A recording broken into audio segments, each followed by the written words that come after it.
제8회 약사별궁을 시작하도록 하겠습니다. 와, 반갑습니다. 반갑습니다. 오늘은 그 여러 가지 기상 상황 뭐 이런 것들로 인해 갖고 아주 조촐하게 저를 포함해서 세 분이 처음으로 하게 됐습니다. 저는 오늘 사회를 맡게 된 스머프 천문호라고 합니다. 예, 저는 기드온이라는 필명을 갖고 있는 신형근입니다. 예, 저는 서완석입니다. 주경이라고 합니다. 오늘 녹음을 하기 전에 갑자기 서울 지역에 호우주의보가 내려갖고 비가 엄청나게 많이 왔어요. 근데 지금은 조금 잦아들었는데 막 번개치고 막 괜히 마음이 막 떨리고 죄진 것도 없는데 그런 느낌이 많이 들더라고요. 예, 저는 오다 보니까 그 서울 지역은 호우 경보라고 하더라고요.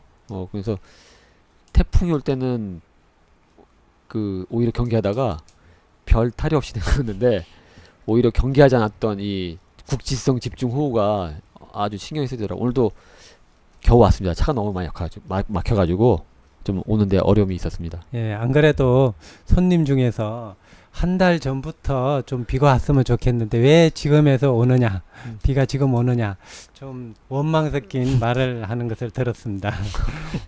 지금은 조금 적게 오고 했으면 합니다. 뭐 날씨가 뭐 저희 마음대로 되면야 뭐 상관없겠지만은 그렇지 않은 게 그런 것 같기도 하고요. 요즘 누가 또 이제 뭐 지구 온난화니 뭐 이런 것 때문에 기후 변화가 너무 심해서 우리 예측을 벗어나는 게 맞는 것 같습니다.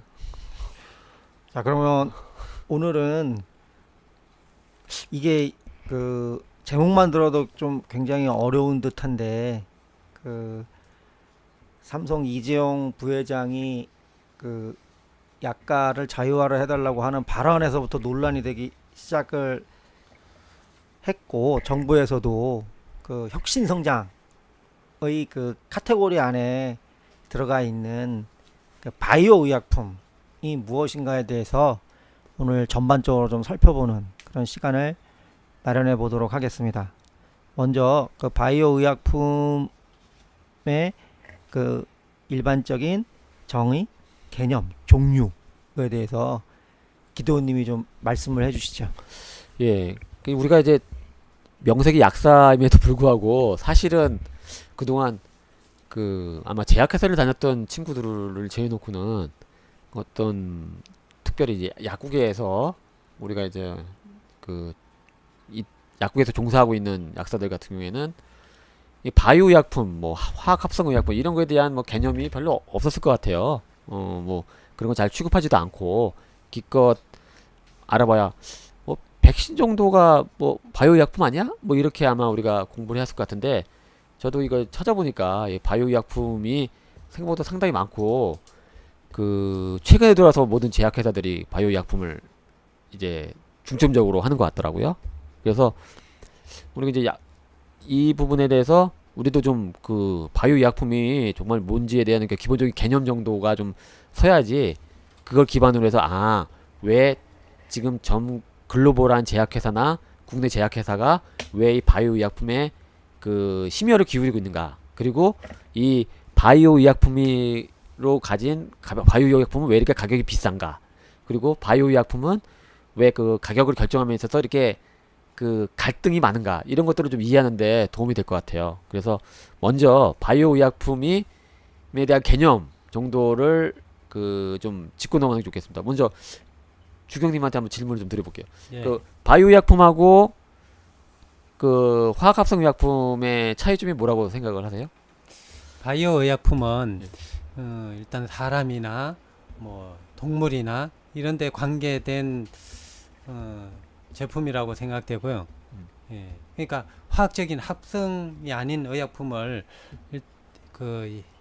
얘기하는 것 같아요. 예, 맞아요. 뭐 그렇게 정도로 크게 정리하면 될 것 같아요. 그래서 바이오 의약품 말 그대로 앞에 바이오가 있으니까 뭔가 생물과 관련된, 뭐 세균도 될 거고 사람도 될 거고 동물도 될 거고 뭐 이런 것들을 원료로 해가지고 만든 의약품을 바이오 의약품이라고 보면 되고, 우리가 보통 약국에서 많이 다루고 있는, 그 다음에 일반적으로 현재까지 많이 다뤘던 것들을 그 어떤 화학적으로 합성을 해서 만든 의약품이라고 보면 될 것 같습니다. 그래서 좀 더 거칠게 얘기하면은 바이오 의약품은 좀 이게 고분자, 그러니까 좀 분자식이 좀 고분자로 돼가지고 만드는 과정이 좀 복잡하다. 그러니까 그다음- 단백질이나 그렇죠. 아미노산 예, 제제를 그것들이 얘기하는 그것도 거죠. 이제 그 약간 고분자 형식으로 많이 되어 있고, 그다음에 화학 합성 의약품은 이제 좀 저분자라고 해서 좀 그러니까 복제약이라든지 제너릭을 만들기가 좀 쉽고, 그래서 쉽고요. 이쪽 바이오 의약품은 그걸 만드는 게 좀 쉽지 않다. 뭐 이렇게 예. 나온 것 같아요. 예, 그러니까 요즘은- 쉽지 않더라도 네. 똑같이 만든다고 만들어도 네. 역가가 네. 천지 차이라고 볼 수 있죠. 예, 그래서 또 거칠게 또 표현하면은 이 바이오 의약품은 주로 대부분이 거의 전부라고 할 수 있죠. 다 주사제고요. 화학 합성 의약품은 물론 주사제도 있긴 하지만은 상당 부분이 그 정제, 우리가 그러니까 오랄, 그러니까 소위 말해서 삼켜서 먹을 수 있는 그 약이라고 보시면은 아마 이해하기가 편할 것 같습니다. 근데 또 이제 용어 중에 또 막 또 헷갈리는 많이 나와요. 언론 보면은 뭐 바이오 신약, 바이오 베타, 바이오 시밀러. 이번에 또 이제 뭐 그 삼성과 관련돼 가지고 바이오 시밀러 약값을 뭐 어떻게 해달라는 얘기 나왔잖아요. 예. 이 부분도 그 아마 많은 일반 약사님들도 잘 모르시고 일반 사람들도 이거 헷갈릴 텐데, 우리 중형님은 어떻게 이해하고 계시나요? 뭐 아직까지는 좀 개념상으로는 확실히 정립이 안 된 것 같아요. 근데 요 개념이 좀 필요할 것 같습니다. 먼저 그 바이오 신약은 그래도 신약이니까 맨 처음에 그 만들어진 어떤 그 생물학적 그 원료를 해서 만들어진 신약이라고 보시면 될 것 같고요. 바이오 베타는 이쪽 화학 합성 의약품의 계량 신약이라고 혹시 들어보셨죠? 예. 네. 그래서 기존에 있는 그 원 오리지널 그 생물 의약품의 어떤 그 뭐라고 해야 되나요? 뭐 안전성이라든지 유효성이라든지 이런 것들을 조금 개선시켜 가지고 나온 것들을 바이오 베타라고 얘기합니다. 그리고 바이오 시밀러는 좀 그 화학 합성 의약품에서는 우리가 보통 제네릭 의약품, 복제 의약품 해가지고 복제된 약이라고 보통 얘기하는데, 그런 거 똑같이 이미 나와 있는 오리지널 약의 그 효능이라든지 방법, 뭐 임상적 그 기준이 거의 동등한 약을 이제 바이오 시밀러라고 하는데, 우리가 보통 시밀러 하면 유사한이라잖아요, 영어로. 근데 왜 네. 시밀러라고 하느냐라고 하면은 이쪽 그 화학 합성 의약품은 이 저분자니까 이 복제가 화학식만 알면은 복제가 쉽기 때문에 거의 똑같이 만들어서 낼 수가 있기 때문에 우리가 보통 생물학적 동등성 시험, 뭐 비교 용출 시험 이런 어떤 시험만 가지고도 이 의약품의 허가를 내줄 수가 있는데, 이쪽 그 바이오는 고분자고 그다음에 원료 자체가 똑같은 원료를 쓰기가 어렵다는 거예요. 그다음에 만드는 방법도 그렇죠. 똑같이 할 수가 없기 때문에 실제적으로는 그 효능이라는 거는 동등하더라도 만드는 과정이나 이런 자료, 그다음에 임상 자료를 꼭 또 내야 되는 거예요. 내야 되기 때문에 효능은 비슷하지만은 이 그 똑같다고 보기는 어렵기 때문에 시밀러라고 얘기를 합니다. 요 정도면은 뭐 일반인들이나 양성들이 이해하는데 크게 어려움이 없겠죠. 그러니까 바이오 의약품이라고 하는 것들은 그 인간이나 그 생물로서부터 유래가 되어지는 그렇죠. 원료의 그 유래가 인간이나 생물에서부터 되어지는 거죠. 그러니까 예를 들면 혈액, 그다음에 뭐 항체, 그다음에 그 우리가 그 뭐 면역에 관계되어지는 세포들, 이런 것들을 바이오 의약, 그런 것들을 이용해서 만든 네. 의약품을 바이오 의약품이라고 얘기를 하고, 바이오 시밀러는 그것 바이오 신약, 우리가 그걸 영어로 오리지네이터라고 얘기를 하는데, 바이오 신약과 유사한. 근데 화학 의약품 같은 경우에는 완전히 같은인데 세임인데, 얘는 여러 가지 상황 때문에 완전히 같게 만들지 못했기 때문에 유사한이라고 하는 시밀러라고 하는 말을 붙여서, 그렇죠. 그렇기 때문에 화학의약품 같은 경우에는 생물학적 동등성 실험만 하면 되는데, 바이오 시밀러는 비임상 실험, 임상 실험을 따로 해야 되는 그런 거죠. 예. 그다음에 또 하나인 바이오 베터. 그러니까 베터라고 하는 것들은 BETTER, 좀 더 좋은이라는 뜻이잖아요. 그러니까, 네네. 그러니까 바이오 신약보다 좀 더 개량해서 더 좋은. 그러니까 바이오 베터는 사실은 바이오 또 다른 하나의, 물론 바이오 시밀러도 그렇지만 바이오 베터도 또 다른 바이오 신약이라고 우리들이 볼 수가 있는 거겠죠. 네네. 그럼 이제 약간 가격으로 놓고 보면 그 바이오 베터가 제일 비쌀 것 같고, 예. 그다음에 그 중간에 바이오 신약이 있을 것 같고, 바이오 시밀러가 예. 그거 비해서는 좀 더 싼. 네. 그러니까 이런 걸 다 통칭을 해서 우리가 바이오 의약품 및 그 종류라고 얘기를 할 수가 있죠. 예, 그렇죠. 그래서 바이오 의약품에도 그 시간에 따라서 1세대, 2세대, 3세대 그렇게 그 정의가 되어지는 로 알고 있는데, 그거에 대해서도 잠깐 좀 얘기를 해주시죠. 그래 뭐 1세대, 2세대, 3세대 나와 있는데 일단 대체적으로 학계 쪽에서는 이제 좀 거칠게 그 이렇게 분류를 하고 있더라고요. 아까 뭐 우리 스머프님도 말씀해 주는데 그 이제 그 원료를, 그러니까 소위 말해서 그 재료를 뭘로 쓰느냐에 따라서 아마 이제 되어지는 부분들인 것 같아요. 그래서 일단 생물학적 제재, 그래서 어떤 그라고 해서 좀 뭐 그 종류는 뭐가 있죠?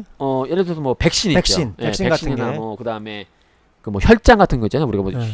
혈액 분액 제제, 뭐 혈장 뭐 그런 제제 있잖아요. 예. 그게 이제 생물학적 제제라고 얘기를 하고, 그다음에 단백질로 했는 단백질 의약품인데 이게 보통 그러니까 바이오 의약품의 한 50%가 이 단백질을 일단 그 제제라고 얘기를 하더라고요. 예. 근데 이제 어떤 쪽에서는 그 단백질 치료제는 어떤 종류가 어떤 게 아니, 있죠? 그 종류를 먼저 얘기 전에 네. 또 이렇게 하더라고요. 그러니까 단백질 의약품하고 네. 항체 의약품을 따로따로 분류해 가지고 그 하는 데가 있고, 아니면은 단백질 의약품을 묶어서 그 중에서 하나는 항체 의약품, 하나는 그 뭐 좀 호르몬 뭐 이런 식으로 이제 분류를 해서 그 하는 데도 있더라고요. 근데 어쨌든 저는 만약 요렇게 분류를 하면 단백질 의약품하고 항체 의약품을 좀 분류를 하면은, 단백질 의약품은 주로 그 뭐 세포 배양 의약품이라서 뭐 호르몬, 그다음에 사이토카인, 그 뭐 그다음에 유전자 재조합 의약품인데, 여러분이 보시기에 그 인슐린이나 그렇죠. 인터페론, 예. 호르몬 뭐 제제 성장 중에서는 호르몬, 예, 인슐린, 이런 우리가 뭐 제품들이 란투스라든지 예. 휴마로그 뭐 이런 것들이 있고, 그다음에 그 사이토카인 제조로 해가지고 나온 게 뭐 인터페론, 그거 말씀하셨네요. 인터페론 제제 이런 것들이 있고, 그다음에 뭐 생체 효소로 만든 뭐 혈액 응고, 혹시 뭐 세레자임주, 베네픽세주 들어보신 적 있나요? 저 취급을 안 해봐가지고 근데 뭐 이런 것들이 단백질인데 주로 펩타이드나 단백질을 유효 성분하는 의약품이라고 얘기합니다. 그리고 그게 1세대죠, 그죠? 예. 그 다음에 이제 요즘 많이 사용하는 게 이제 항체 의약품. 그래서 항체 의약품은 뭐 보통 단클론 항체 의약품, 이거 어려운 얘기인데 어쨌든 이런 얘기는 있는데, 어쨌든 그 주된 기전은 이거라고 얘기해요. 그러니까 특정 유전자, 그러니까 뭐야 사이토카인 등을 공격해가지고 뭐 무력화시킨다. 그래서 대표적인 약제가 뭐 표적 항암제, 자가 면역 질환제 해가지고 뭐 들어본 적이 있는데 뭐 레미케이드, 뭐 휴미라 이렇게 들어보셨죠?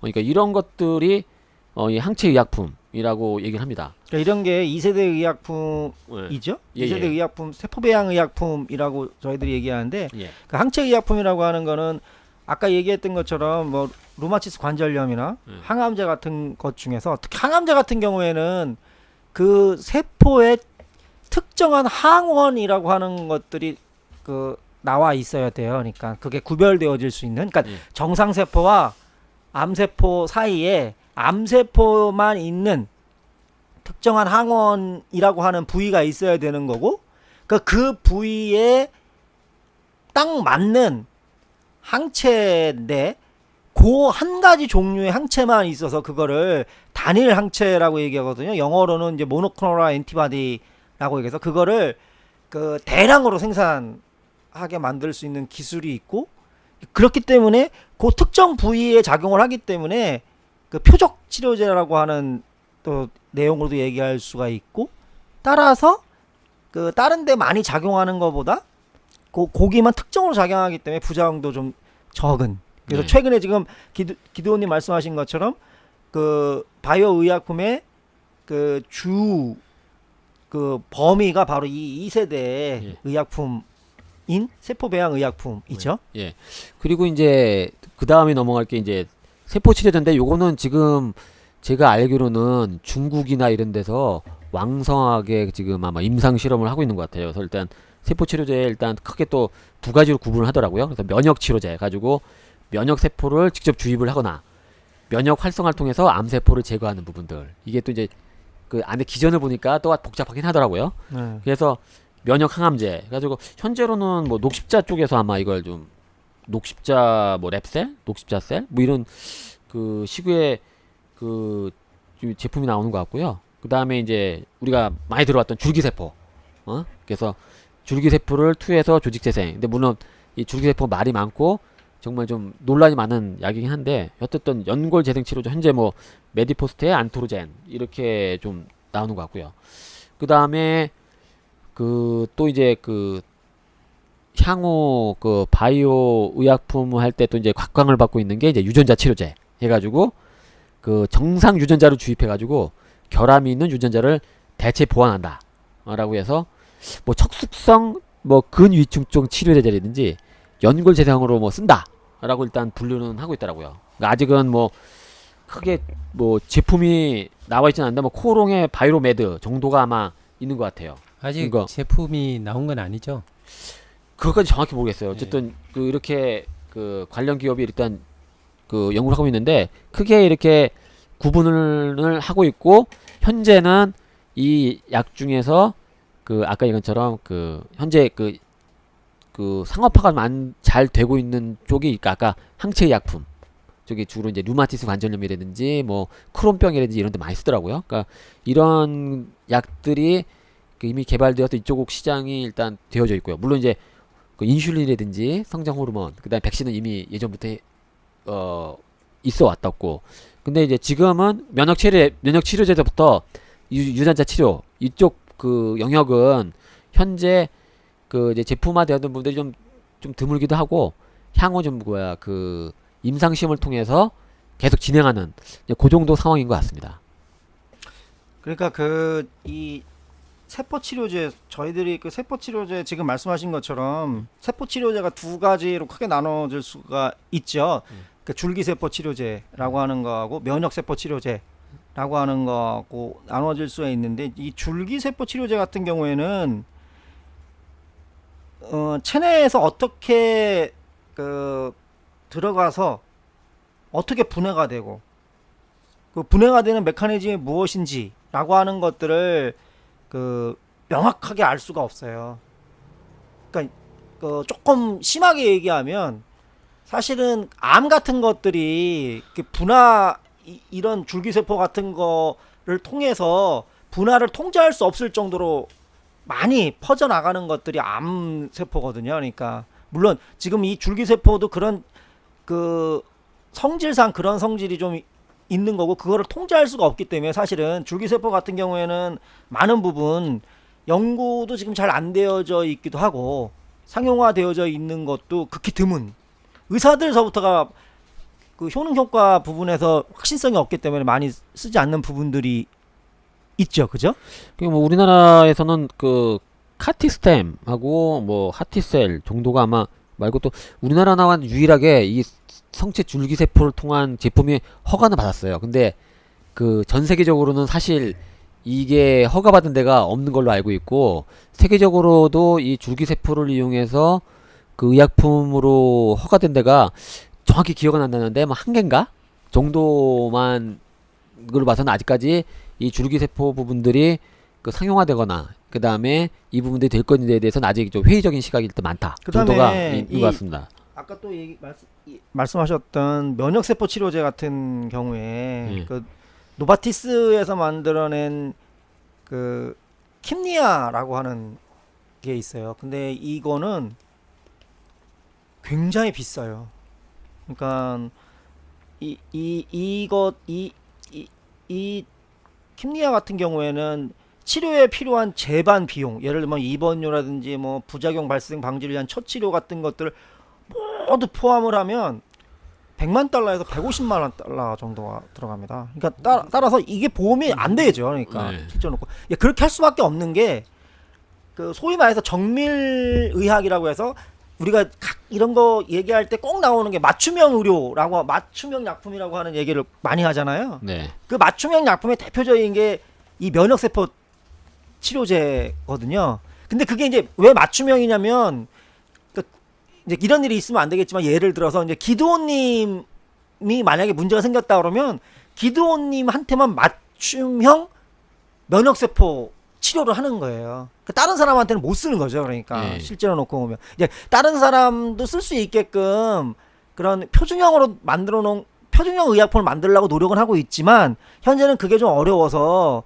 기도님한테만 사용되어지는 의약품이 되어지는 거고 그래서 기도님 몸속에서 면역세포를 뽑아내서 그렇죠. 해당 제약회사로 보낸 다음에 거기서 유전자 조작을 거쳐서 다시 기도님한테 투여를 하는 데까지 걸리는 시간이 48시간이어야 되거든요. 예. 그러니까 그 유전자 조작하는 데 들어가는 뭐 검사 그다음에 그 인건비라고 하는 게 정말 우수한 적일 테니까 그런 것들을 포함해서 100만 달러에서 150만 달러가 든다고 그랬을 때 그거를 보험에서 커버를 해줄 수는 없는 거죠. 그러니까 우리나라 돈으로 10억 이상 그렇죠. 그러니까 된다는 거죠. 이 자체가 사실은 고부가가치라고 얘기를 한다 하더라도 사실은 이 고부가가치이지만 사용 범위가 무척 좁은 의약품이 되어지는 형태죠. 그렇기 때문에 아직까지는 많이 그 상용화가 안 되어질 수밖에 없는 부분들이고 그래서 지금 상용화가 많이 되어진 부분들은 2세대 예. 그 단일 항체 그리고 그 항체의 의약품의 이제 그 특허가 만료됨에 따라서 바이오 시밀러 그 바이오 베타라고 하는 것들이 나와서 그게 세계적인 바이오 의약품 시장과 국내 시장을 형성을 하고 있다. 이렇게 정리를 하면 네. 됐겠죠? 그렇죠. 그렇죠. 네.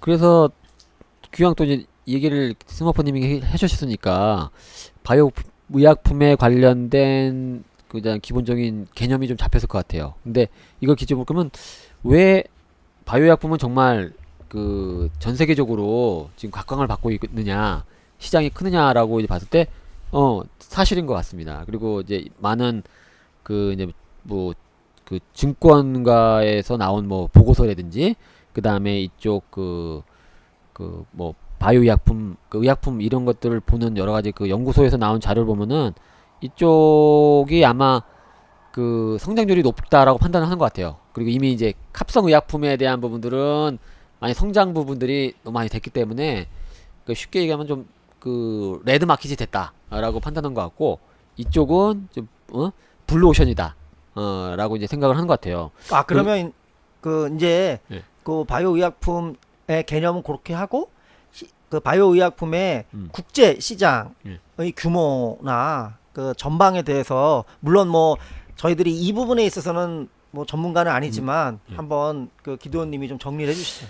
보니까 그 전 세계 바이오품 시장이 일단 성장률이 높더라고요. 2016년부터 그 이쪽 뭐 여러 가지 그 보고서에 나온 거 보면은 아마 5년간 향후 5년간 연평균 7% 정도 성장을 이룰 거다라고 얘기하고 2020년 시장 규모는 전 세계적으로 한 2,780억 달러가 될 거다라고 얘기해요. 2,780억 저도 달러면 이게 개념이 잘 안 오는데 그러니까 원래 그 2014년도 전체 글로벌 300조 된다는 거네요. 그러니까 2014년 전체 글로벌 제약 시장 규모가 7,810억 달러였대요.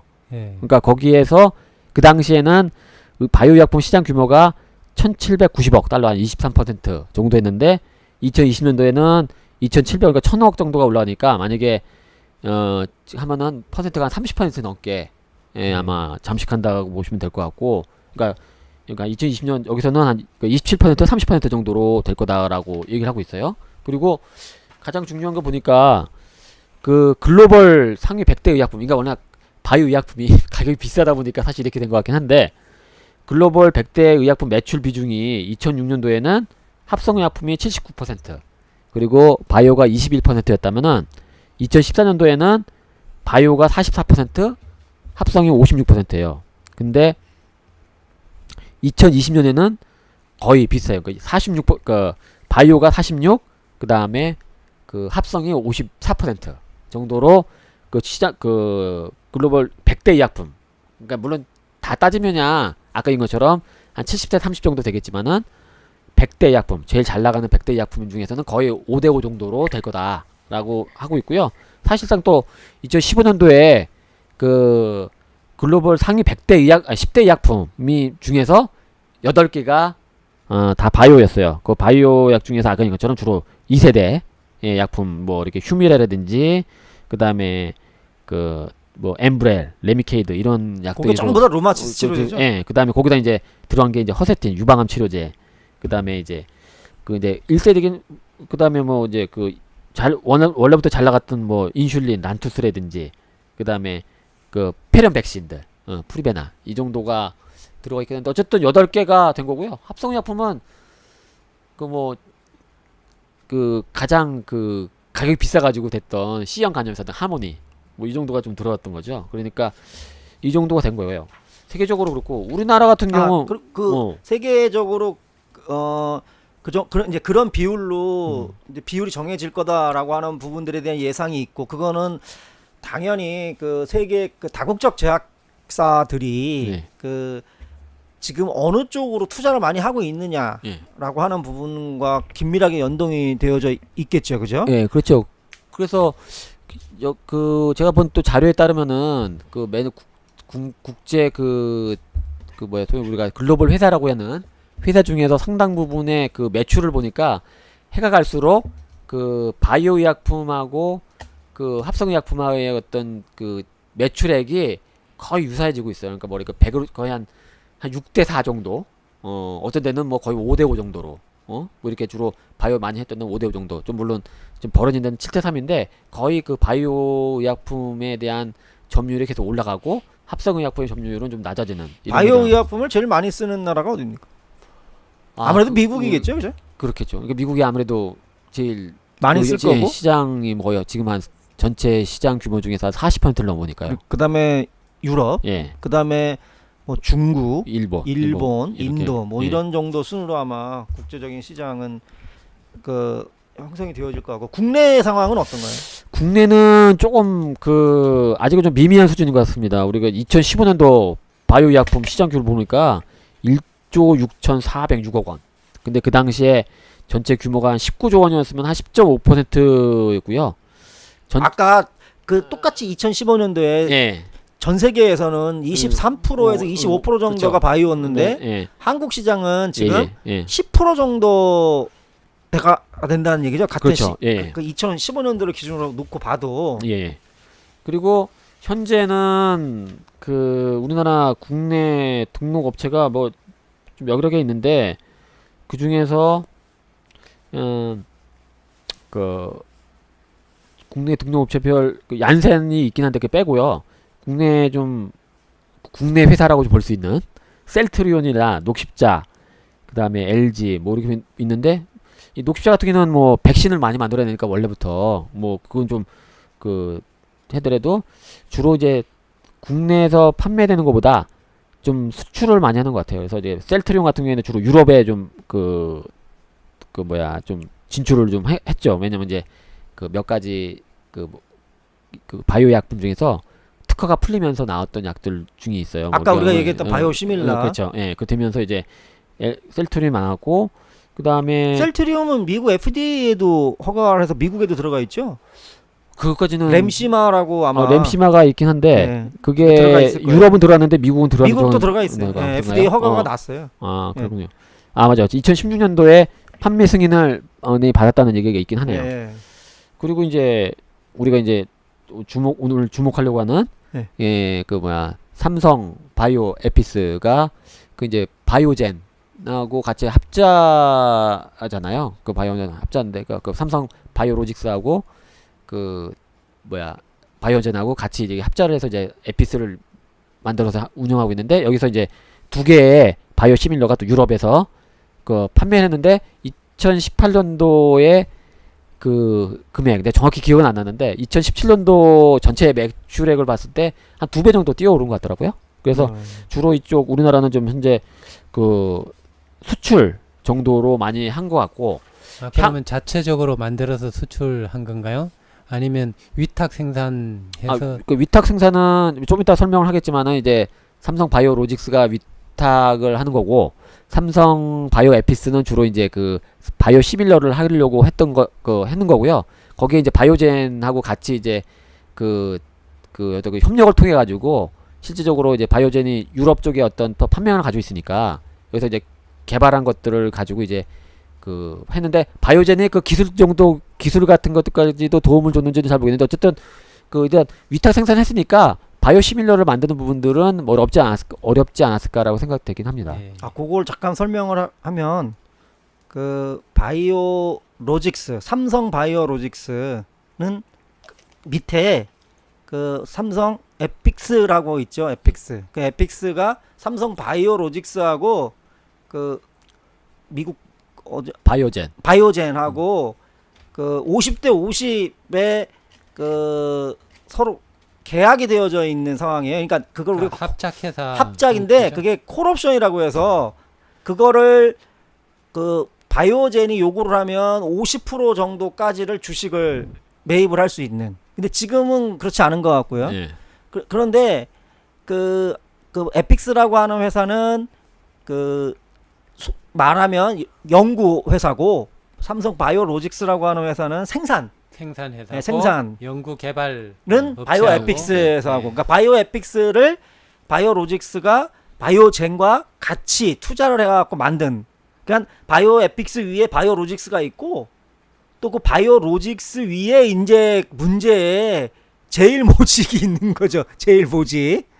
어쨌든 그거는 이제 좀 이따 뭐 잠깐 얘기를 하면 할 수 있을 것 같은데 예. 국내에서는 그 국내 상황 잠깐 더 얘기하면 국내에서는 국내 바이오는 어느 회사에서 제일 많이 생산을 하나요?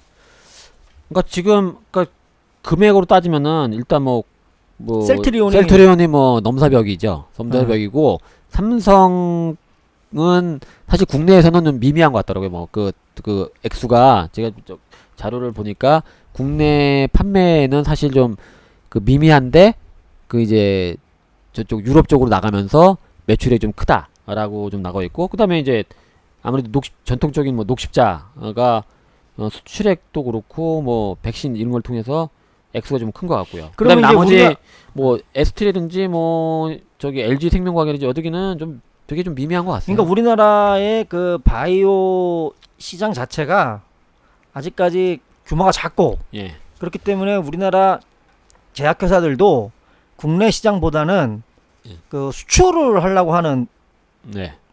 그 목적을 갖고 있는 거죠, 그죠? 예, 현재는 그렇죠. 현재는 그렇고 실질적으로 그렇게 이제 진행을 해왔고요. 근데 이제 어쨌든 바이오 약품 시장이 더 좀 커질 거다라고 이제 봤던 게 저거인 것 같아요. 그러니까 바이오 물론 신약도 이제 중요하긴 하겠지만은 이 신약도 이제 비싸긴 하지만은 바이오 시밀러도 일단 만들면은 그 비용이 사실 비싸니까 판매만 되기 시작하면은 사실 수익이 많이 발생할 수 있잖아요. 그래서 유럽 같은 경우에는 이게 이 바이오 약품 같은 경우는 특허뿐만 아니라 각 국가마다 또 뭐 자료를 보호한다는 의미에서 우리가 보통 뭐 자료 독점권 그래가지고 특허가 풀리더라도 그 자료 독점권을 행사해가지고 좀 더 늦게 출시를 바이오 시밀러가 출시가 안 되게끔 하는 제도가 유럽도 있고 아마 미국도 있었던 것 같은데 유럽 쪽이 좀 더 빨리 풀린 것 같아요. 그래서 이쪽 아까 10대 의약품 중에서 유럽 쪽은 2015년서부터 2018년도까지 특허가 대부분 막 풀려나가고 있어요. 그러니까 유럽 쪽부터 이제 바이오 시밀러가 이제 진출하게는 데 있어서 거기 공략을 했던 것 같고 외국 외부에 있는 이제 글로벌 회사도 그렇게 공략하는 것 같고 미국 같은 경우에는 이제 지금부터 그러니까 한 2015, 16년부터 2029년도까지 특허가 이제 막 풀려나가기 시작한 것 같더라고요. 그러니까 특허가 풀린 게 특허도 풀리지만은 자료에 대한 것들이 풀려나가면서 이쪽 바이오 시밀러 시장이 상당히 클 거다라고 이제 아마 많은 이쪽 어떤 전문가 이런 기관 보고서가 이렇게 얘기하더라고요. 그러니까 이런 것들 통해서 이쪽 시장이 바이오 시밀러 시장이 커져 나갈 거다. 글로벌적으로 커 나갈 거기 때문에 여기에 대비를 해서 노력을 해야 된다. 이런 식으로 아마 대부분의 보고서가 좀 조언을 하는 것 같아요. 그러니까 이미 그 바이오 신약도 있지만은 그 바이오 신약이나 이쪽도 개발을 하지만은 향후에 이 글로벌한 어떤 그동안의 그 바이오 신약들이 2030년 이내에 전 세계적으로 특허가 풀린다.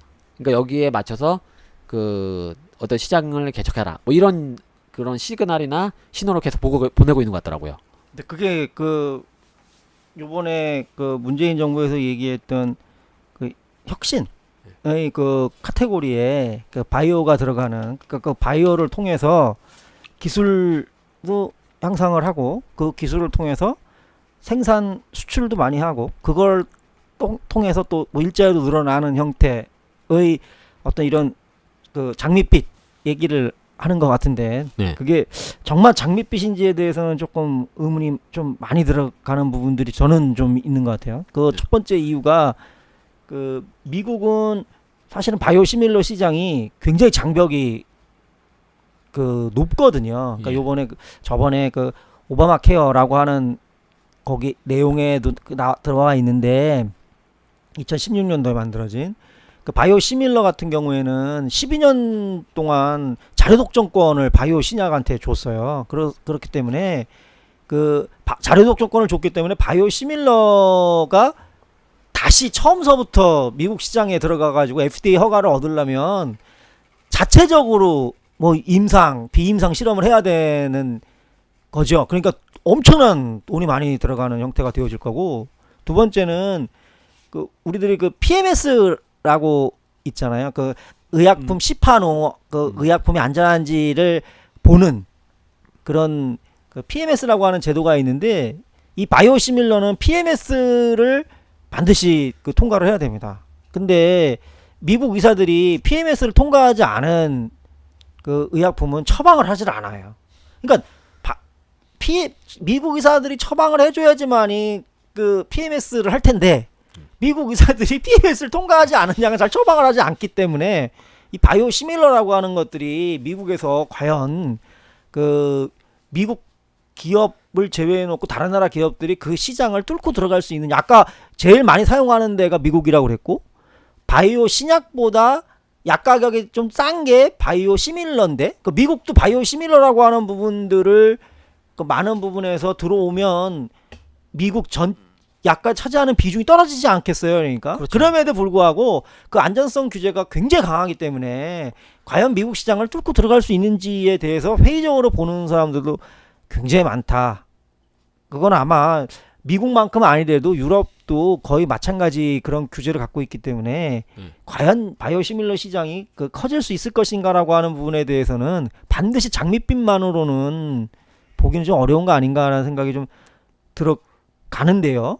그런데 예, 그렇죠. 그러니까 지금 그 이제 언론에서 나온 거, 우리나라 언론은 그 이제 그러한 부분들, 아까처럼 그 유럽과 미국들이 가지는 규제적인 부분들에 대한 것들은 보지 않고 우리나라 제도, 우리나라의 뭐 의약품 허가 제도라든지 아니면은 그 약가 제도라든지 이런 것들 때문에 실제적으로는 전 세계적 그 글로벌한 세계로 진출하는데 어려움이 있다라는 식으로 자꾸 얘기를 하는 것 같아요. 그래서 그런 부분들이 그런 부분들이 사실 좀 맞지 않고 그 한쪽 면만 보고 있고, 대신은 또 사실과는 틀린 부분들이 있다는 것들을 좀 이후 시간에 좀 언급을 했으면 좋겠습니다. 삼성과 관련돼 가지고.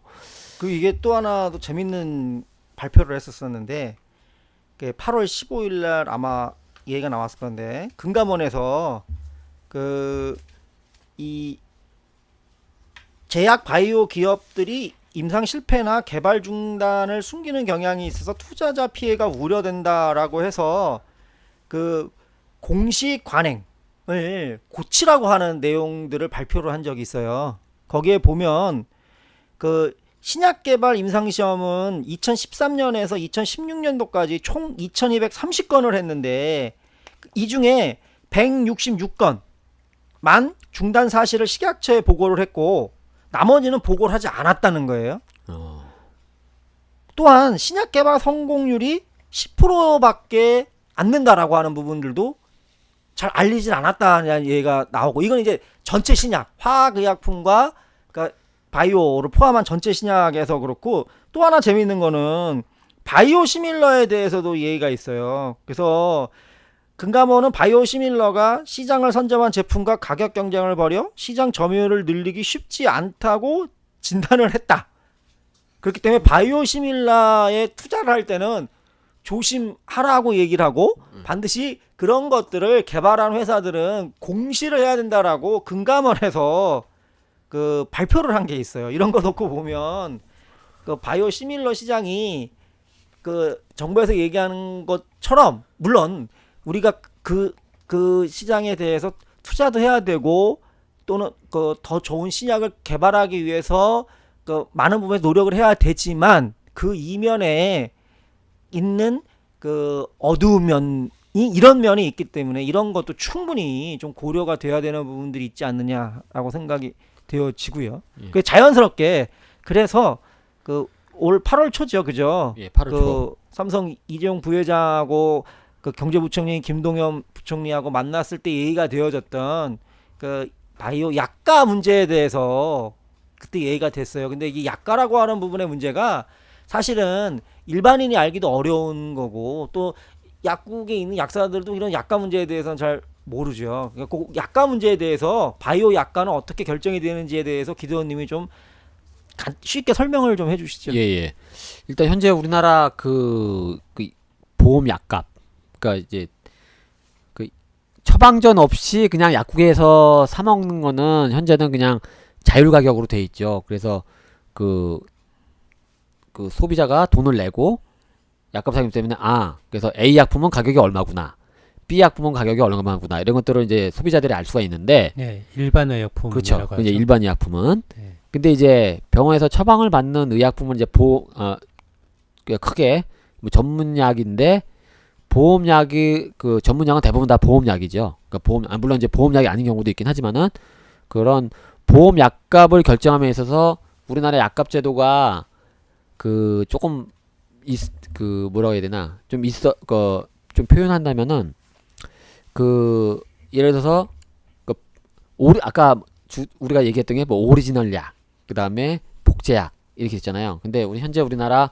그 화학합성 의약품 같은 경우에는 예를 들어서 오리지널 약이 100원이다 라고 했을 경우에 특허가 만료되면은 그 복제 약품이 딱 들어오면서 그 오리지널 약이 뭐 80%로 떨어지고 뭐 복제약은 뭐 68% 이렇게 떨어지는 게 있었어요. 근데 지금 좀 더 떨어져서 뭐 특허약이 한 70% 떨어지고 그 다음에 복제약은 56% 뭐 2% 정도 떨어지고 뭐 2년 있다가는 최종적으로 둘 다 뭐 53.55% 이렇게 떨어지는 걸로 되어 있습니다. 근데 물론 2015년도 그러니까 2년 뒤에는 예. 오리지널 의약품이랑 복제약이랑 가격이 똑같아지는 거죠? 가격이 똑같아요. 예. 물론 이제 제너릭이 복제약품이 나는 가격을 더 떨어뜨리고 싶다라고 하면 더 떨어뜨려서 들어올 수도 있는 거죠. 그건 복제약을 만들어내는 회사의 마음이죠. 그렇죠. 그러니까 그러니까 최대로 받을 수 있는 금액이 그건데, 물론 이제 박근혜 정권을 지나면서 그 우리나라 그 뭐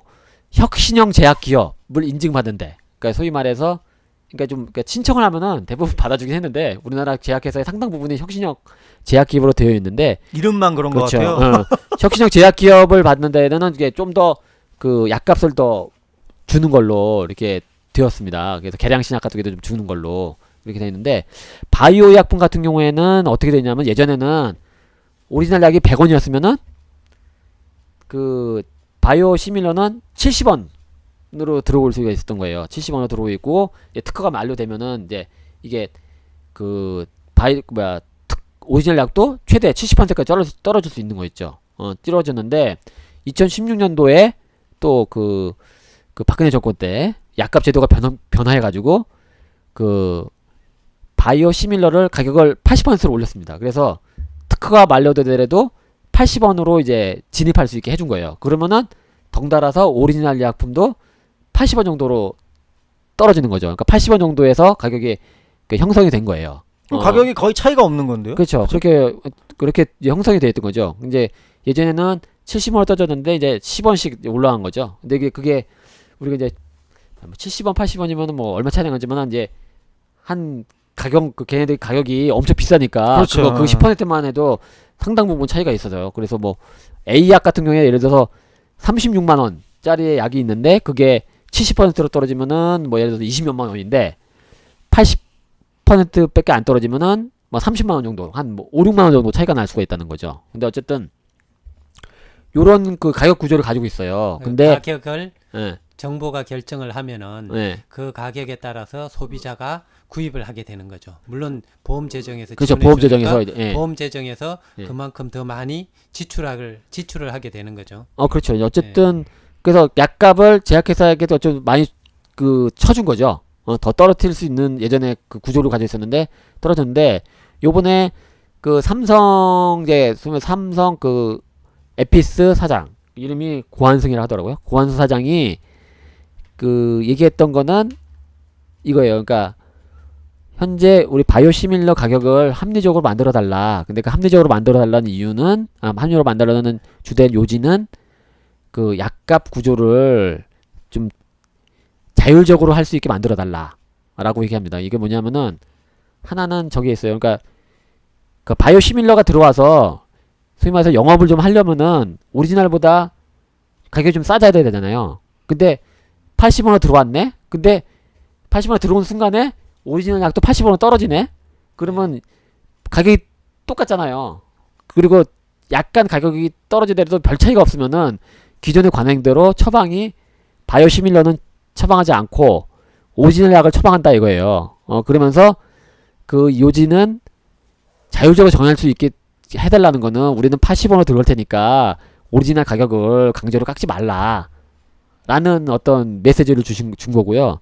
또 하나는 그냥 가격차를 유지해달라. 그렇죠. 자기네들은 그 80원 이하로 들어가고 싶은 마음은 없기 때문에 예. 오리지네이터의 가격을 네. 원래 있는 네. 그 100원이라고 하면 100원으로 그냥 유지를 시켜달라. 네, 그렇죠. 네.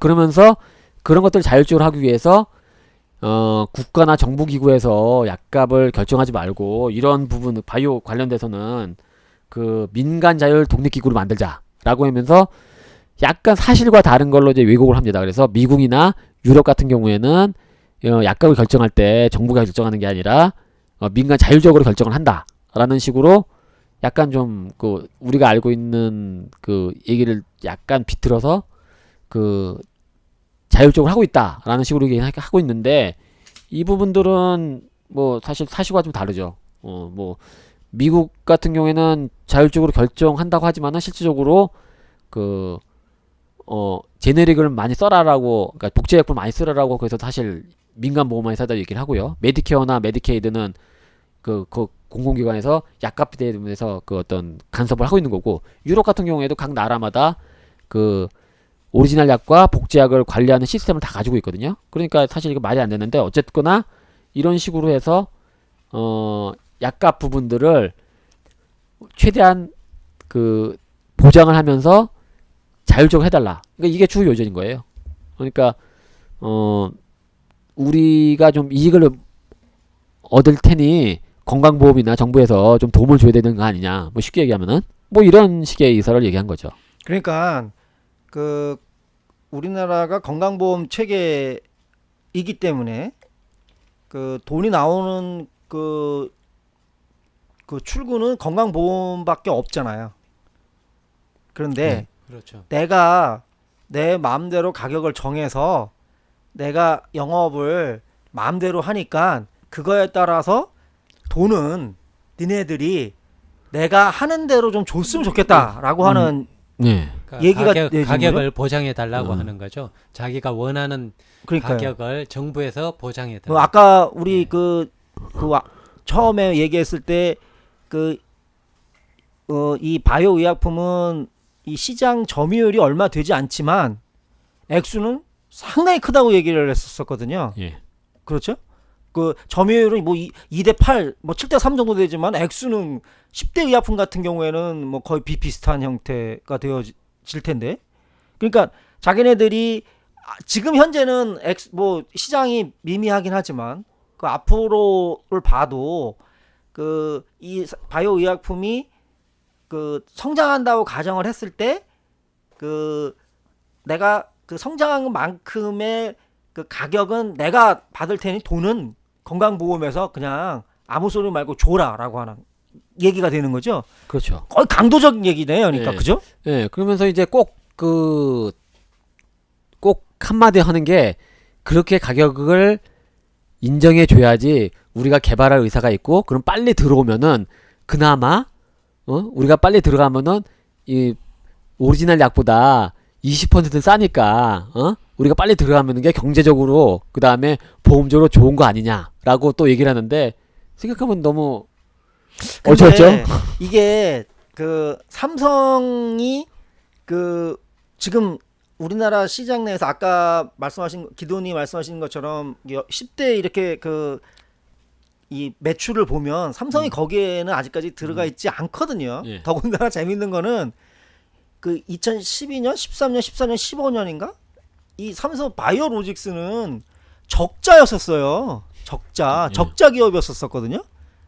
그런데 삼성이 이렇게 얘기하는 데는 그 뭔가 굉장한 자신감이 있는 것 같아요. 그 저는 이거를 어디서 그 이런 거를 좀 추론해서 얘기를 할 수 있는 거냐면 요번에 그 우리가 그 제일모직하고 그 삼성물산 합병을 할 때 이게 굉장히 문제가 많았지 않습니까? 이게 근데 그 당시에 뭐 국민연금이라든지 우리나라 굴지의 회계 회사에서 2015년도에 회계 그 내용을 보면 삼성 에픽스의 매출액이 239억이었었어요. 예, 239억. 예, 저도 들었어요. 그런데 시장 가치는 4조 4조, 6조 이렇게 됐었어요. 그러니까 그 시장 가치를 무- 미래의 그러니까요. 가치를 현재의 네. 가치로 환원해서 그러니까 계산했다는 거죠. 삼성 에픽스의 미래 가치, 그러니까 미래 가치라고 하는 게 약 같은 경우에는 지적자산권을 얘기할 수밖에 없는 거거든요. 그러니까 삼성 에픽스가 현재 우리가 알기로는 별 그렇게 많은 바이오 시밀러를 갖고 있는지도 않고 그렇다고 또 유럽이나 미국에 현재 그 확정적으로 들어가 있는 미국은 없고 유럽도 한 두 개 정도 있는 것 같은데 그런데 그래서 239억 정도를 그 매출을 냈는데 미래 가치가 6조 정도 되어진다 그런다면 그 정도를 수익을 할 수 있는 신약의 지적자산권을 갖고 있다라고 하는 건데 이거는 확인된 내용이 아니거든요. 그러니까 아니 그거는 그럴 수도 있고 아닐 수도 있는 거잖아요. 아까 그렇죠. 그것은 그 기업 내부의 주관적인 판단에 불과한 거죠. 그렇죠. 그 주관적인 판단을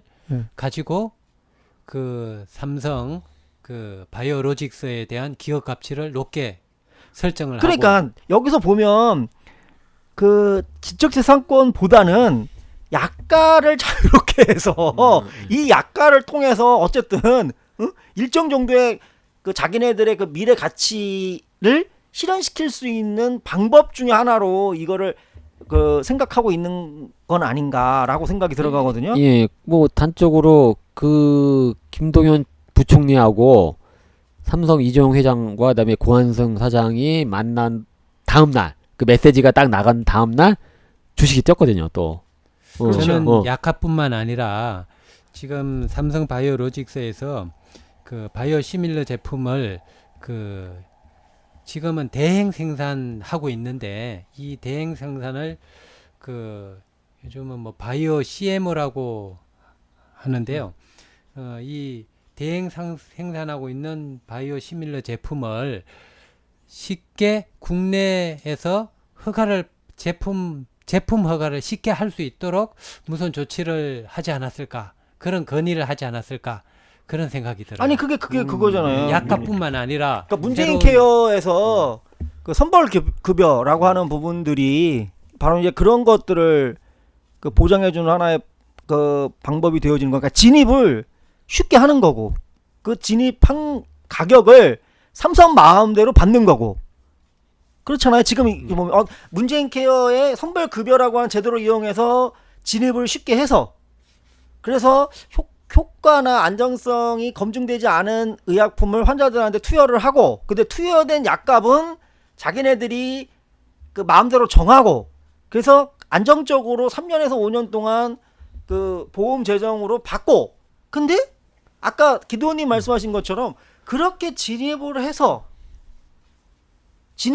쓴다라고 하는 발표가 있고 난 다음에 무슨 일이 발생하냐면 주가가 뛰기 시작하는 거죠. 그러니까 지금 아까 저희들이 얘기했던 것처럼 239억밖에 매출이 안 됐던 회사에 주식 가치라고 하는 게 4조가 넘어간다라고 하는 거, 이게 도대체 몇백 배잖아요. 그러니까 그러면 사실은 그 어떻게 보면 이런 거를 그 땅 짓고 헤엄치면서 돈을 버는 형태. 그러니까 이게 지금 삼박자가 되는 거죠. 그러니까 그렇기 때문에 그 삼성에서 그 원래 약간은 보건복지부에서 결정을 하는 거잖아요. 그렇죠. 그러니까 그 주무부서도 아닌 그 기획재정부 장관한테 이거를 얘기를 해준 거고. 예. 그래서 그 얘기를 통해서 자기네들의 주식 가치를 그 올리겠다라고 하는 것들을 아주 노골적으로 얘기를. 그리고 또 거기에 그 김동연 장관은 한번 생각을 해보겠다라는 얘기도 했고, 그게 또 이 문재인 정부 혁신 그 산업에 들어가 있거든요. 이 얘기는 무슨 얘기냐면 문재인 정부가 이렇게 그 효과도 검증되어지지 않은 그 의약품에 대해서 약가 결정권과 그다음에 그 약가 결정권으로 인한 그 주식 시장에서의 가치에 대한 부분들에 대한 그 확대를 그냥 보증을 해주는 형태가 되어지는 거죠. 그러니까 그리고 뭐 이게 그러니까 뭐가 혁신적인 거죠? 돈을 버는 방법이 굉장히 혁신적인 것 같죠. 그러니까 그렇죠? 아니 설령 효과가 있다 하더라도 사실은 우리 이제 그 구조가 있고 실질적으로 국민들이 그 준조세 성격의 보험료를 내 가지고 그 약을 우리가 상환을 받거나 그러니까 소위 말해서 그 혜택을 받는 건데, 그런 것들을 일개 기업의 어떤 이익을 위해서 이렇게 바친다? 이거 지금 기대원님 삼성을 일개 기업이라고 말씀하시면 그렇군요. 네. 어쨌든 그 기업의 그 이익을 위해서 한다는 게 좀 문제가 있을 것 같고요.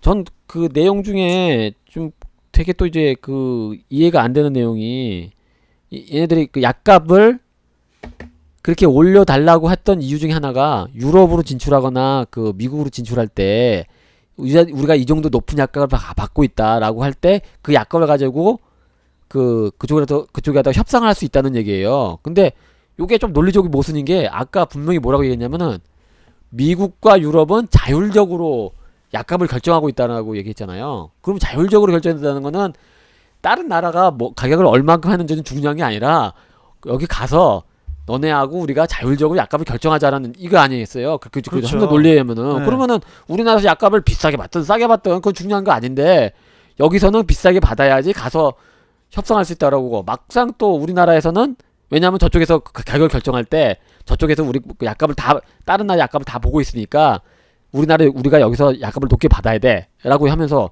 반면에 우리나라에서는 미국하고 저기 걔네들 약값 결정을 이렇게 뭐 정부나 정부 당국이 결정하지 않는다, 그냥 민간끼리 모여서 자율적으로 결정하고 있다라고 얘기하면 이게 완전히 논리적으로 모순이 되잖아요. 이게 그거 아닐까요?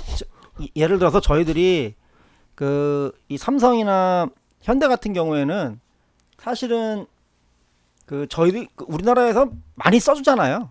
삼성의 핸드폰, 그다음에 현대의 자동차. 근데 항상 우리나라 소비자들이 불만에 차 있는 게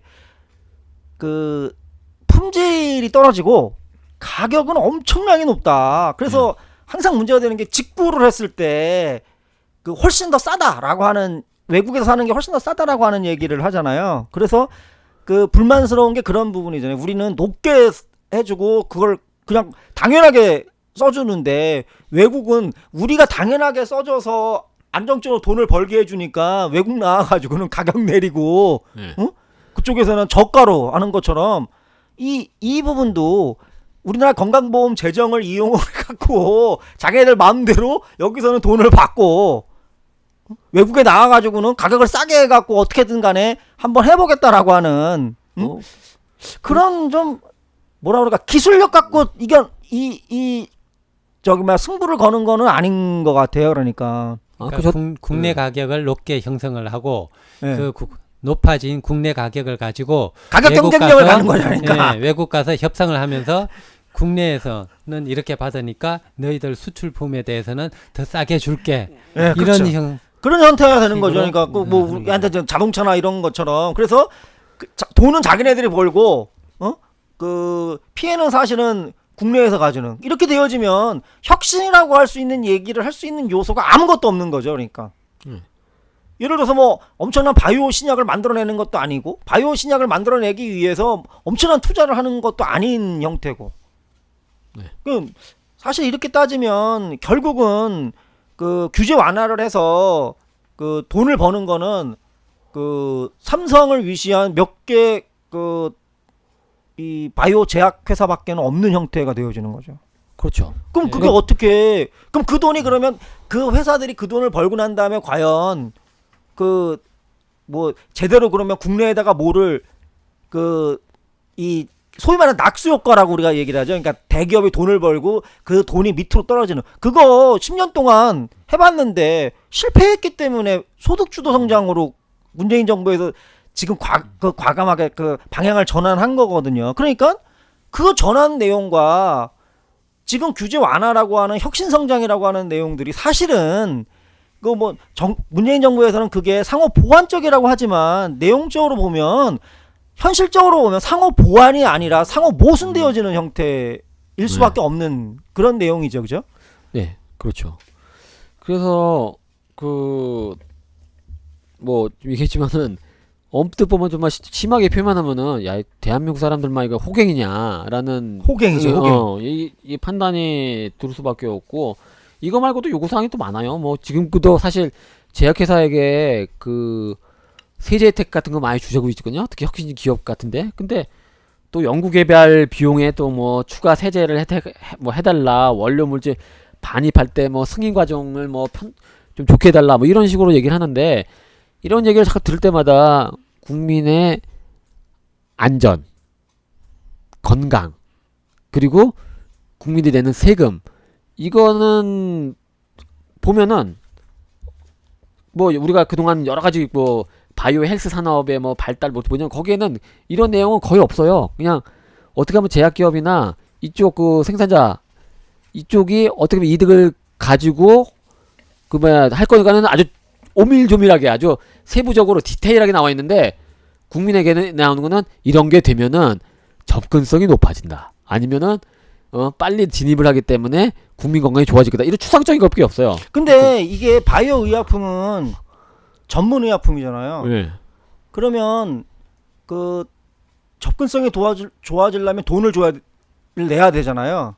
돈을 내지 못하면 약 근처에도 못 가잖아요, 사실은. 그렇죠. 약사들만 근처에 가지 환자들은 근처에 가지 못하는 거 아니겠어요? 예. 그러면 접근성이 좋아질 리가 없을 텐데. 그렇지 않은가요? 예. 이게 더더구나 이게 가격이 떨어져야지 접근성이 좋아지죠. 이게 그 가장 큰 문제는 그림의 떡 아닐까요? 그림의 떡? 예. 이게 그리고 이제 바이오 약품에 나오는 약들이 사실은 몇 번 쓰면은 완치되는 약들이 아니라 대부분 오랫동안 써야 되거든요. 그러니까 예를 들어서 그 뭐 A라는 약품 같은 경우에도 주사제인데 처음에 맞고 그러니까 우리가 인서트 페이퍼 사용 설명서를 보면은 한 번 맞고 2주 있다가 한 번 맞고 6주 있다가 한 번 맞고 또 6주 있다가 한 번 맞고 그러면 이제 대략 한 뭐 3개월 정도 지나가잖아요. 그러면은 평가를 한 다음에 또 맞고 안 맞고를 또 결정한단 말이에요. 근데 효과가 있으면 계속 맞아야 되는 거예요. 근데 이게 한 바이알이 기본이 30몇만 원이거든요. 30몇만 원. 이거 류마티스에 쓰이는 A약 뭐 그다음 B약이 있는데 A약은 한 30몇만 원, B약은 한 40몇만 원인데 이걸 대당 킬로그램당 따지면 최소한 한 바이알을 맞아야 돼요. 한 병을. 그럼 한 병이 30몇만 원인데 그거를 한 5번만 맞으면 얼마일까요? 벌써 한 200만 원 가까이 되죠. 근데 그거를 거기서 끝나는 게 아니라 계속 맞아야 되는데 우리가 뭐 혈압약 뭐 당뇨약도 혈압약도 비싸다고 하는데 그거는 이제 1년 따져도 이제 우리가 보험하면 그렇게 안 되는데 이거는 뭐 1년 맞으면은 비용인데 이것도 지금 30몇만 원, 40몇만 원도 저렴한 축에 속하는 바이오 영양품이고 비싼 거는 훨씬 비싼 거죠. 그러니까 바이오 의약품이라고 하는 것이 그 대표적인 것이 우리가 알고 있는 란투스처럼 네. 주사제를 계속 맞아야지 되잖아요. 네. 매일 매일 맞는 것도 있지만은 이제 뭐 면역 치료제 뭐 이쪽 네. 그 그 뭐 류마티스 치료나 자가면역 치료는 매일 받지는 않고요. 예. 이게 막 이게 주마다 이게 맞아요. 근데 그 금액이 상당하다는 거죠. 그렇겠네요. 그렇기 때문에 물론 이쪽 그 2세대 쪽은 효과 부분들이 뭐 개선된 부분들이 있어요. 있기 때문에 뭐 우리가 저도 이제 물어보니까 소론도하고 MTX 이걸 쓰는 것보다 이쪽 바이오 쓰는 게 훨씬 뭐 부작용이라든지 이게 좀 소론도는 부신 피지 호르몬제의 일종이고 그렇죠. 예. MTX는 면역 억제제, 메톡트레세이트라고 면역 억제제 일종인데 지금 그 두 개를 예. 다 루마티스 관절염에 쓰시는 거를 지금 예. 기준으로 해서 말씀하시는 거죠? 그러고 봤을 때 그거를 했던 분들이 얘기하면은 어쨌든 그거보다 이제 그 바이오薬품에서 나온 것들을 썼을 때 어쨌든 부작용이라든지 수용성이 이게 좋다라고 얘기를 하는데 문제는 이거를 계속 써야 된다는 거죠. 이게 뭐 몇 번 쓰고 이제 딱 낫는 게 아니라 그래서 2주나 6주에 한 번씩 계속 이거를 맞아야 된다는 거예요. 그러니까 그러면 우리가 이제 좀 여기서 이제 좀 결론을 좀 내야 될 것 같은데 아까도 그 계속 반복된 얘기지만 미국은 바이오시밀러 시장이 굉장히 이 장벽이 높다라고 하는 거. 더군다나 바이오시밀러를 쓰려고 하는 이유는 바이오신약이 가격이 높기 때문에 바이오시밀러를 쓰는 거고, 그렇죠? 그러니까 바이오시밀러 시장을 통해서 약 가격을 떨어뜨리기 위해서 하는 거죠. 어떤 자료 보니까 그 미국과 유럽에서 그 바이오시밀러 가격을 원래 바이오신약 가격의 30%에서 40% 정도를 떨어뜨리는 형태로 생각을 하고 있다라고 얘기를 해요. 그러면 금방 얘기했던 것처럼 자율적인 가격이라고 하는 부분들은 있을 수가 없는 얘기인 거죠. 그러니까 실제로 제한되어져 있는 그 재정 내에서는 그럼 우리나라도 마찬가지잖아요. 그러니까 우리나라도 바이오라고 하는 게 앞으로 이게 이 약이 환자들한테 도움이 되어진다고 가정이 되면 그 화학의약품보다 부작용도 적다고 가정이 되어지면 가격이 좀 높다 하더라도 바이오 의약품을 사용을 해야 될 수밖에 없는 분야가 있겠죠. 항암제, 아까 얘기했던 항암제라든지 뭐 그다음에 난치성 희귀병 이런 데 사용을 해야 되지만 그렇게 사용이 되어질수록 바이오시밀러라고 하는 부분들이 지금 대부분 우리나라에서 하는 게 바이오시밀러니까 그러면 그게 가격이 떨어지면서 그 사용이 좀 사용량이 많아지는 형태로 가는 수밖에 없는 거잖아요. 그러면 그러면 그건 제도적으로 지금보다 좀 더 그 안전성과 효과를 따져서 비용 효과성을 따져서 좀 타이트하게 해야 되는 부분이지. 그 부분들을 완화를 시켜낸다라고 하는 거는 사실은 건강보험 재정에 굉장히 큰 무리를 갈 수밖에 없는 부분들이죠. 예, 그렇죠. 일단 그 부분들 이제 약값 관련돼서 좀 더 우리가 고민해야 된다면은 아까 말씀드렸지만은 그런 걸 좀 더 타이트하게 그 다음에 비용 효과성 따져서 해야 되는데 문제는 그러니까 이제 현재 이런 가격이 높으니까 이것들을 우리나라 그 건강보험이 부담할 경우에 이제 그 부담이 되니까 확실히 효과 있는 부분들은 우리가 비용 효과에서 따져보니까 예전에 나온 것보다 효과가 좋더라. 그러니까 이어서 쓸 경우에는 효과면도 그렇고 비용적인 면에서도 이 정도 지불했을 경우에는 그래도 우리가 감당 가능하다라고 하면은 당연히 지불하는데 문제는 비용 효과성을 따졌는데 애매해요. 그리고 그런 약이 좀 많죠. 그다음에 효과는 근데 이게 임상 실험도 이게 환자군이 많지 않다 보니까 이게 효과가 있는지 없는지 판단하기도 애매한 부분들이 있는데 문제는 이걸 빨리 원하는 층도 있고 그다음에 뭐 보장성을 뭐 해야 된다라는 여러 가지 뭐 제도적인 것들, 요구들, 그 환자들의 요구 등 그다음에 이런 것들이 있다 보니까 그걸 어떻게 해결하려 보니까 우리가 좀 어떤 면에서는 좀 나쁘게 표현하면 기형적인 거, 좋게 표현하면은 좀 과도기적인 거라고 볼 수 있는데 그 RSA라고 리스크 쉐어링 어그리먼트 해가지고 위험 분담 제도 계약 제도 이런 식으로 해가지고 일정 기간 동안 그 약값을 제약회사하고 정부가 서로 분담하면서 하자라고 해서 상당 부분 거기 해당되는 약들이 바이오 약품이 많은 거죠. 왜냐하면 이제 항암제라든지 소위 말해서 이제 자가면역질이라든지 희귀질환제들이 대부분 포함되니까 거기에 해당되는 약들이 아마 대부분 이제 바이오 약품들이 많은데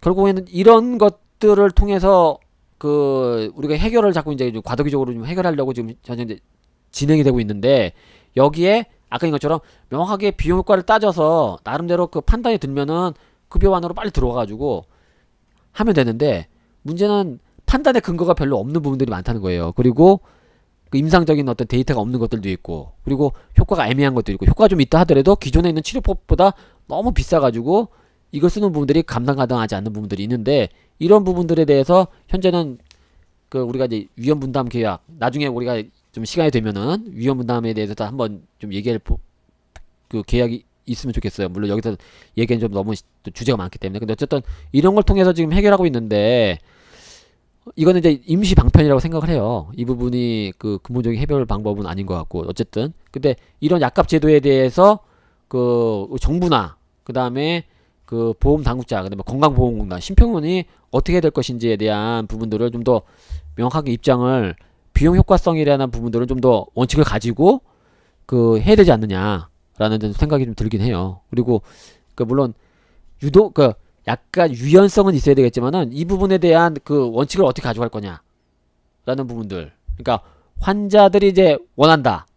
그 다음에 빨리 그 들어오는 게 낫지 않겠냐, 이런 요구서들이 있는데, 이런 것들에 대한 그 모르겠 아주 정확한 입장은 아니겠지만은 좀 더 계속적인 어떤 그 입장에 대한 확인과 그 다음에 이런 것들을 좀 계속 밟아가 나가지 않으면은, 야, 좀 저 사람 죽어가고 있는데 빨리 들어와야 되느냐, 이런 식의 그 좀 그런 감성적인 요구에 우리가 그냥 넘어갈 수가 있거든요. 그런 감성적인 요구를 언론사에서, 예. 삼성이 장악한 언론사에서 예. 보도를, 심층적인 보도를 하겠죠. 예. 예, 그러면은 요구가 높아지고 하면은 시장에 빨리 진입해야지 된다. 그러면은 약가 타결하는 데 있어서 삼성 측에서 약가를 높게 형성할 가능성이 그렇죠. 크겠네요. 근데 이제 약값 같은 경우에는 그나마 식약처에서 허가 난 것들을 대상으로 해가지고 얘기를 하는 거니까, 그 비용적인 부분들과 그다음에 이것이 정말로 기존에 있는 치료법에 비해서 효과가 있는지 없는지를 우리가 판단할 수 있는, 그나마 어떻게 좀 이렇게 그 할 수 있는데, 이제 제가 이제 궁금한 거, 제가 이제 이거 자료를 준비하면서 궁금한 건 거예요. 그러니까 바이오 의약품이 자꾸 이제 미래의 성장 동력이라든지 미래의 건강을 책임질 수 있는 거라고 얘기하는데, 과연 그 현재 시점에서 물론 미래 우리가 판단하기는 어렵지만은, 그런 자꾸 이제 블루오션 내지는 장밋빛 이런 식으로 자꾸 보여지는데 정말 그러한가라고 봤고, 지금 현재 그 의약품 허가 과정 속에서도 사실은 임상 1상 이상만 하고도 빨리 허가를 해달라, 이런 요구들이 많거든요. 근데 그런 약들이 대부분 또 바이오 의약품이고, 근데 우리가 기존적으로 봐왔던 거에서는 최소 임상 상상 정도를 해야 그 다음에 이거 확인할 수 있는 부분들인데, 물론 그거 환자군이 적고 식이의약품은 환자를 모집한다는 게 어렵다는 걸 알고 있어요. 그렇지만은 임상 1상 이상 단계에 임상 1상 이상 나아진 약들 자체가 이미 빨리 허가를 내게 만들고, 임상 1상 이상 가지고 허가는 제품을 가지고, 그러면 어떻게 이걸 또 보험약을 만들 것인지, 이런 식으로 자꾸 그 프로세스가 진행이 되거든요. 그러니까 이런 부분들에 대한 어떤 것들을 해야 되는데, 이런 것들에 대한 원칙을 자꾸 잊어버리는 것 같아서 염려가 된다. 그래서 과연 이 바이오 의약품의 들이 미래 건강에 대한 부분들이 있는가에 대한 것들에 대한 그 기본적인 어떤 우리의 배리어라고 해야 되나요? 아니면은 관문이라고 해야 되나요? 이런 것들은 좀 정확히 설정을 해야 되지 않을까라고 생각합니다. 그러니까 바이오 의약품이 사용되어지는 부분들이 대부분 이제 항암, 아까도 얘기했죠, 항암제라든지, 그다음에 희귀 난치성 질환, 그다음에 그 루마티스와 같은 자가 면역 질환. 지금 현재로 그 화학 의약품을 갖고 치료하기가 상당히 어려운 부분들에서 그 바이오 의약품이 사실은 상당히 좋은 효과 및 상당히 낮은 부작용을 보여주는 것은 사실이에요. 그리고 또 그런 것들이 그 기술 혁신이라고 하는 부분들과 연동되어져 있는 것도 사실이고, 하지만 건강이라고 하는 부분들은 반드시 의약품이라고 하는 단일 요소에 의해서 지켜지는 것은 아니잖아요. 그렇죠. 그러니까 예를 들면 약을 먹기 전에 그 사람들의 생활이라고 하는 그 주거 환경이라든지 생활 환경이라든지, 그다음에 그 약을 먹으면서 그 약을 먹는 약값에 대한 경제적, 그 사회적 문제라든지 이런 부분들이 복합적으로 작용을 하는 거기 때문에 어떤 하나가 꼭 매직 그 터널처럼 탁 나타나서 그 질병을 100% 치료하고 또 그것 때문에 그 선형적으로 딱 그 건강이 딱 이렇게 증진되어지는 그런 거는 없는 거죠. 그러니까 그런 것들이 전부 다 의약품일 때 제일 중요한 부분들이 안전성과 효과성이라고 하는 비율을 어떻게 가져갈 것이냐라고 안전성과 효과성이라고 하는 부분들을 어떻게 증명을 할 거냐라고 하는 부분들과 그것과 함께 재정적인 부분들을 우리가 어떠한 기준에서 맞춰갖고 사용을 해야 될 거냐. 이 기준이라고 하는 거는 아마 시간에 따라서 시대에 따라서 좀 달라지기 시작할 거예요. 돈 액수가 달라지기 때문에 또 그다음에 그 당시 사람들의 그 민주적 합의 정도에 따라서도 달라지고 그렇기 때문에 이 질병 치료라고 하는 그 부분에만 국한되어지는 게 아니라 그걸 둘러싼 사회 문화적 또는 제도적 정치적인 부분들을 모두 아울러서 그런 것들을 함께 볼 수 있는 시각과 제도와 또 그렇게 볼 수 있게끔 만들어내는 정치력이 좀 필요한 부분이 있는 것 같은데 지금 문재인 정부는 너무 한쪽만 그러니까 규제 완화라고 하는 측면을 통한 이 생산성 향상이라고 하는 그 제한된 부분들만 보고 있는 것 같아갖고 상당히 좀 안타까운 부분들이 있고 그거를 지금 그 삼성으로 대표되어지는 이런 특히 이 바이오 시밀러를 만들어내는 기업들이 그 시장을 이용을 해서 그 돈을 벌고자 한다라고 저희들이 얘기를 해도 무방하겠죠? 네. 네. 그럼 오늘 뭐 많은 얘기를 한 것 같은데 뭐 더 논의를 하거나 아까 그 기도님 말씀하신 RSA는 저희들이 한번 따로 좀 더 시간을 갖고 한번 그것만 따로 논의하는 한번 시간 한번 가져보고요. 뭐 주영님 또 뭐 예. 예, 저는 바이오 의약품이 그 GMO 식품처럼 그렇지 않을까 생각이 돼요. 논란이 되지 않을까 생각됩니다. 왜냐하면은 기본적으로 바이오 의약품은 유전자 조작이라고 하는 그런 과정을 거친다고 보면 될 그렇죠, 거예요. 그렇죠. 예. 유전자 조작 과정을 거치니까 단백질이나 아미노산 이런 성분들이 자기 몸에 맞지 않게 되면은 더 큰 위험성을 초래할 수 있다고 봐요. 네, 부작용이 지금, 이렇게 나오죠. 예. 예, 지금 보면은 GMO 식품도 보면은 그 우리나라는 이게 광범위하게 수입하고 있지만 유럽 쪽 같은 경우에는 엄격하게 제한하고 있지 않습니까? 그런 것처럼 이 GMO 그 식품처럼 그 바이오 의약품도 좀 엄격하게 처음이니까 규제를 좀 하고 철저하게 검증을 하고 안정성을 확보하는 것이 가장 시급하다고 생각합니다. 네. 자, 뭐 저희들이 좀 그 많은 주제를 제한된 시간에 얘기하려다 보니까 어떤 부분에 있어서는 좀 상세하지 못한 좀 추상적인 얘기를 한 것 같은데 뭐 마지막으로 뭐 하시고 싶은 말씀이 있으신가요? 우리가 그동안 의료기기도 얘기를 했고 그다음에 오늘 뭐 바이오 약품도 얘기를 했는데 이게 좀 같은 맥락인 것 같습니다. 그러니까 좀 오히려 그 중요한 거는 국민의 건강, 그다음에 국민의 그 세금, 그다음에 그 국민적인 어떤 입장으로 좀 생각했으면 좋겠습니다. 자꾸 이제 저희가 자료를 읽거나 흐름을 보면은 여기에 소위 말해서 국민, 인간은 빠져버리고 기업하고 돈만 자꾸 보이거든요. 그러니까 이런 부분들은 좀 지양돼야 될 사항이 아닌가라고 생각합니다. 저는 그 지금 시장 규모를 보니까 이 바이오 의약품은 기업 측에서 보면은 황금알을 낳는 거위 이런 시장이라고 생각됩니다. 그러니까 기업 가치가 높아지면은 기업은 이윤을 통해서 이득을 얻는 것이 아니라 주식을 통해서 돈을 버는 그런 형태가 되는 거고 이런 기업에서 보면은 황금알을 낳는 거위가 정말로 넝쿨째 들어오는 그런 형태라고 보는데요. 그런 이덕이 정말로 국민을 위해서 쓰여지고 국민의 분에게 골고루 나눠졌으면 합니다. 네, 오랜 시간 동안 그 말씀하시라고 수고 많으셨고요. 이상으로 그 바이오 의약품에 대해서 그 얘기하는 것을 마치도록 하겠습니다. 수고하셨습니다. 자, 건강하게 네, 지내시고요. 수고하셨습니다. 자,